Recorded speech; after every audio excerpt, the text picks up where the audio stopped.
मासूम बेटी है मेरी। वो ये चाहती है कि भरोसा करे हुमैरा पे।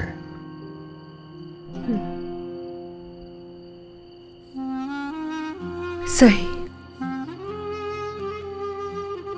भरोसा करने में थोड़ा वक्त लगता है।